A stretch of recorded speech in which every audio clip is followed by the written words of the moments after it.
Hey everyone, my name is Brady Keith, and I'm here for ALTC 801 Module 1. Um, I work at Twin Valley School District, so USD 240, and that district has to do with Teskett schools and Bennington schools. Um, we're pretty a small school district. Bennington and Teskett are both 8-man schools, and Bennington is 2A, and I think Teskett is 1A. So we're pretty small. I currently am the 7th and 8th grade ELA teacher, and I also coach high school football.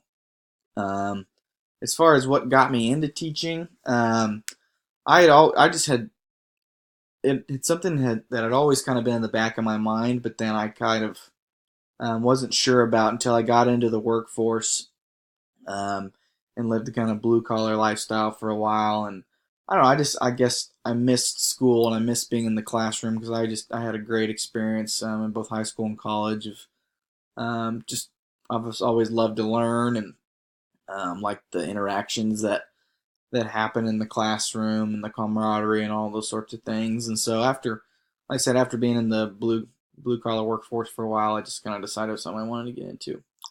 Um, when I was asked to do a little research for this module on the school district that I work for, the thing that stuck out to me the most was the post-secondary success rate. And I was sort of already aware of a lot of this, but it was good to see the actual physical numbers and the data. So Bennington alone, over the past, I think it was 5 or 6 years, our success rate for our post-secondary students was about 50%, which means that we were having kids that were either dropping out of college or didn't even attempt to go to college, or they're flunking out of college, or all those sorts of things.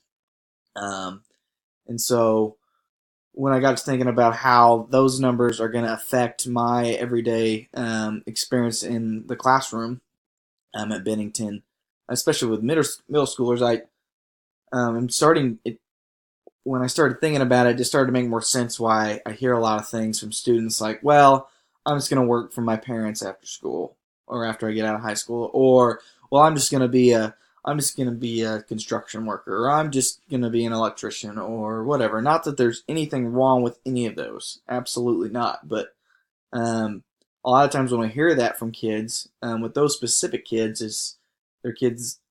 Those type of kids tend to be students that just don't do very well in the classroom, and they have trouble committing to things, and they have trouble finishing the things they start, and they have trouble um, basically just putting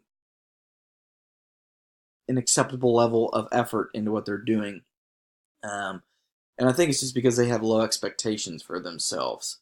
And so there's a lot of good students that I have that say, "Yeah, I'd like to be a construction worker someday, or I'd like to be an electrician," and they'll be good at that because they'd be good at anything. They just happen to want to be in those sorts of fields. Um, and so I guess what I'm getting at is those kids that say, "Oh, well, I don't need to work hard in school because I'm just going to do this after high school." What they fail to realize is that um, failing to put forth effort and to take your job seriously as a student will affect your ability to take a job seriously as a worker or as an employee. And so those are some things that I'll continue to deal with in my classroom. Um, so yeah, I guess I've kind of fulfilled all the requirements of this module, and I hope to get to know all of you throughout the course of this class. And I wish you all the best summer possible. So take care.